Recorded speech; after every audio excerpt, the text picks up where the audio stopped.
புதுச்சேரி ராஜ்பவன் தொகுதி 45 அடி சாலையில் உள்ள குமரகுரு பள்ளத்தில் இருந்த அடுக்குமாடி குடியிருப்புகளில் 200க்கும் மேற்பட்ட குடும்பத்தினர் வசித்து வந்தனர்.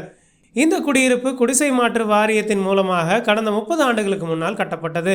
இடிந்து விழும் நிலையில் இருந்த இந்த கட்டிடத்தை சீரமைத்து தருமாறு பொதுமக்கள் கேட்டுக்கொண்ட நிலையில் புதிதாக ஸ்மார்ட் சிட்டி திட்டத்தின் கீழ் 45 கோடியே 50 லட்சம் ரூபாய் செலவில் 2 கட்டிடங்கள் கட்டி முடிக்கப்பட்டன. 216 வீடுகள் கொண்ட 12 அடுக்குமாடிகள் கொண்ட 2 கட்டிடங்களும் திறக்கப்படாத நிலையில் உள்ளன.